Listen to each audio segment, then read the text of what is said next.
სახელითა მამისათა და ძისათა და სულისა წმინდისათა. მშვიდობა თქვენ და თქვენსალს, გაგახაროთ და გაგაზლიეროთ ღმერთმა. ეს არის მართლმადიდებლური YouTube არხი ბიბლია ყოველდღე.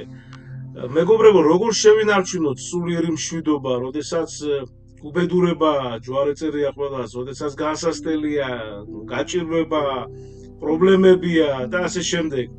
წმინდა ანტონ ოპტინელი გვეუბნება, რომ ცხოვრებაში სირთულეები ყოველთვის იქნება, მეგობრებო. იყო, არის და იქნება, ხო, მაგრამ მათი, ასე თქვათ, გადალახვა მშვიდად ღვთის იმედით შეგვიძლია მხოლოდ და მხოლოდ. ყოველთვის უნდა მიმართოთ ქრისტეს და არა რაღაც სხვა საშუალებებს. ცხოვრება ბრძოლაა, ხო და გაგვიკვირდებათ, ხო, ამას ჩემთავს ვეუბნები პირველ რიგში და თქვენ და პრობლემები გაქვთ, ხო?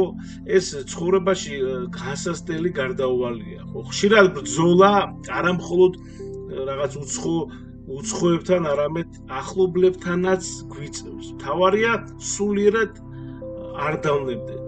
აბა ეშმაკს მეტი რა უნდა, ხო? მართლაც კარგად არის, ხო, ეს ეშმაკს არ ძინავს ხო არც ერთი წამი. ამ ქვეყნად განსასწრელი გექნებათ, მაგრამ გამაგდით, მე დავამარცხე ქვეყნიერება, ხო, ბრძანებს უფალი ჩვენი იოანე 16:33. შიშის დაძლევა, ხო, ეს პანიკური შიშები, ეს ასე ვთქვათ, ფიქრები, აზრები, რომელიც ჩვენ უნებლიეთ მოდის ჩვენ თავში, ხო, გვაწუხებს, არ გვაძინებს ღამს, ესე იგი, დილამდე ზოგს, ხო, ზოგს ისე აწამებს, ესე იგი, რომ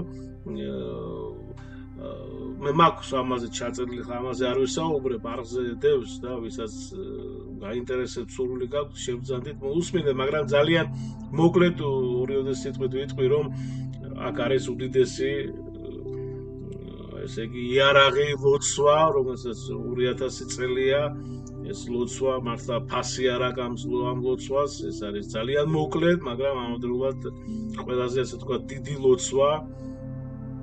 ხო, ეს არის უფალო იესო ქრისტეს შემიწყალე მე ცოდვილი, ან უფრო მოკლედ უფალო შემიწყალე მე. ან კიდევ შემოკლებით უფალო შემიწყალე. კიდევ არსებობს, რომ ეს ყველას, ესე იგი, აწუხებს, ხო? ანუ მოვა უბრალოდ გასაგებია, რომ ადვილია, იოლი არის ამაზე საუბარი, მაგრამ რეალურად, როდესაც გაწუხებს ესა თუ ის აზრი, ესე იგი, უბრალოდ უნდა გამორთოთ რა, ესე ვთქვათ, გადავერთოთ სხვა რამეზე და აქ ძალიან მოკლედ გეტყვით და გადავიდეთ სხვა თემაზე. ნახეთ, რამდენადაც თქვენ ფიქრობთ, ხო, ის უფრო იზრდება. აი წარმოვიდგინეთ, აი პატარა ბურთი, ხო, და თქვენ ესე იგი იმ ბურთს კვებავთ. ის ბურთი იზრდება. თქვენი ფიქრი, კონცენტრაცია ამა თუ იმ აზრზე, შფოთვაზე და პანიკურ შემოწევაზე, ის ბურთს, ესე იგი, ბერავს ის ბურთი და ეს მე აი ესეთი დიდი გახდება და მე ერთიანად შემოგიტევთ და მე უკვე ესე იგი უფრო ძნელი იქნება. ამიტომ მოგივიდათ აი დღეში მაგალითად 1000 ჯერ, ხო? 10000 ჯერ მოგივიდათ, 10000 ყოველ ფიქრზე თქვით უფალო იესო ქრისტეს შემიწყალე მე. ოღონდ ეს ავტომატურად არ უნდა ვთქვათ, რაღაც აი 1-1, 2-2, 3-3 არა. დაწყნარდით, მშვიდობა შეინარჩუნეთ, ნელა ყურადღებით და მთელი გულით, მთელი გონებით თქვით, უფალო იესო ქრისტე შემიწყალე მე. შემდეგ შეგიძლიათ დაამატოთ, დიდება შენ და უფალო და მადლობა ყველაფრისათვის. მოვიდა აზრი, რაღაცა შფოთვა, ისევ გაიმეორეთ. კიდე მოვიდა, გაიმეორეთ და ასე და ასე. ასევე შეგიძლიათ შიშის დაძლევა, ანუ წაიკითხოთ 26 ფსალმუნი, 90 ფსალმუნი, 23, 22 ფსალმუნი. ეხლა ჯვრის ძალა, ნუ ნახეთ ზოგს ცხვენია მეგობრებო, ესე იგი პირჯვრის გადასახვის და დალოცეთ ყველაფერი, ანუ გადასახეთ ჯვარი, ხო, ჯვრით ყველაფერი, საჭმელი სასმელი სახლიდან გადიხართ, ესე იგი საჭესთან ჯდებით, სამსახურში შედიხართ, სახლში ბრუნდებით და ანუ ნუ დარდოთ რას იტყვიან სხვები, დაანებეთ თავი, იფიქრეთ იმაზე თუ რას ფიქრობს ღმერთი, ხო, თქვენზე. ამაზე ეს არის, ამაშია საქმე და ეს არის, ესე იგი, ერთ-ერთი კი არა ყველაზე მნიშვნელოვანი.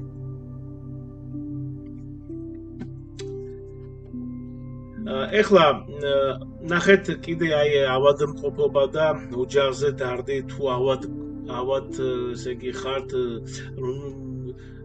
ნუ დარდოთ, ნუ იტანჯავთ ასე თქვა თავს ფიქრით, აზრებით, ხო რა დაემართება ესე იგი ჩემს შვილებს, ან მეუღლეს, მიენდეთ ისინი ღმერთს, ხო, გახსოვდეთ რომ ღვთის გარეშე ჩიტიც კი არ კვდება, ხო. ის კი არ ჩამოვარდება ჩვენი და ამიტომ ეს საერთოდ ხშირად უნდა ჩავაბაროთ აღსარება და ვეზიაროთ და ნუ ზრუნავთ თქვენი სულისთვის, ხო? უფალი ამბობს ჩვენი, ხო, რა ვჭამოთ ან რა ვსვათ, ხო?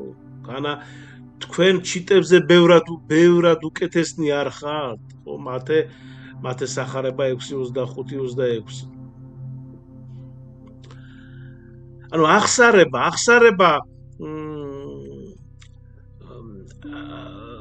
მეგობრებო, ნახეთ, მე არ მინდა ეხლა რომ ისე ცოტა გამომივიდეს, ეხლა აქ რო ვამბობ მე თქვა და როდესაც ავად ხართ და მიენდეთ უფალს, გასაგებია რომ ეს არის ძნელი, ეს ძნელი არის და მაგრამ ზუსტად აქ იკვეთება ასე ვთქვათ ჩვენი რწმენა, ხო, როგორც ხშირად ვამბობ, როცა მე კარგად ვარ, სამსახური მაქვს, კარგი მანქანა მყავს, ესე იგი კარგი ხელფასია, კარგი ბინა მაქვს, ნუ დღეს დავამატებ უკვე ტექნოლოგიებს, კარგი მაღალად ღირებული ტელეფონი, ესე ყველაფერი რომ მაქვს და კარგად ვარ და ჩემი ოჯახი, მაშინ რა თქმა უნდა მე მწამს, ხო, და წავალ ეკლესიაში რა, ხანდახან მაინც. მაგრამ როდესაც ჩვენ რეალურად დავდგებით ამა თუ იმ პრობლემის წინაშე, რეალურად მე ვამბობ, რაც ნუ ვინც ეხლა უფრო ზრდასრული ბრძანდებით ალბათ გეკნება ცხოვრებაში, ხო, შეიძლება არა და მაგრამ ნუ მე პირადად ბევრჯერ მქონდა და ანუ აქ უნდა ზუსტად აქ გიყურებს უფალი და ქრისტე აი გიყურებს და გეუბნება, აბა სად არის შენი რწმენა? გაიხსენეთ სახარებაში რამდენჯერ ბრძანებს ჩვენი უფალი რომ ნუ გეშინია, ხო, რამდენჯერ მიმართავს ის მოციქულებს, რომ ნუ გეშინია და თქვენ რა გონიათ ის მოციქულებს მიმართავს მარტო ან მხას? არა, ის შენ გეუნება, ის მე მეუნება, თქვენ გეუნება, ჩვენ სამყაროს ეუნება, რამდენია 7 თუ 8 მილიარდი ცხოვრობს, ხო? ჩვენ პლანეტაზე.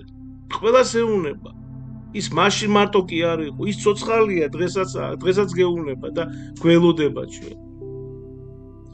ასევე მეგობრებო, ისე კარგი იქნება რომ საერთოდ მასმედიას ინფორმაციას არ მოусმინოთ, არ ენდოთ სულ ამბებს, ხო და ნუ დაიჯერებთ რაღაც ყველაფერს და რაც გესმით, ხო, მით უმეტეს თუ ეს ამბები, ესე იგი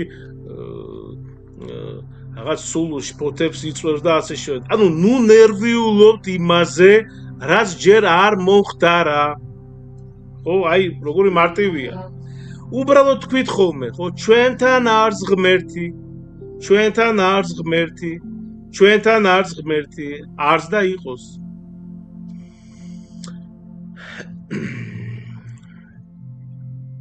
მეგობრებო, ჩვენ გახსოვთ ხო, ქრისტე როგორ ლოცულობდა, იყოს არა ჩემი ნება, არამედ შენი, ხო? ლუკას ახარებაში და ჩვენც აი საუფლო ლოცვაში ხომ ვამბობთ, ესე იგი იყავ ნება შენი, ხო და არა ჩემი. ამიტომ მივენდოთ უფალს. ღმერთმა გაგაძლიერო და ღმერთმა დაგლოცოთ. მადლობა.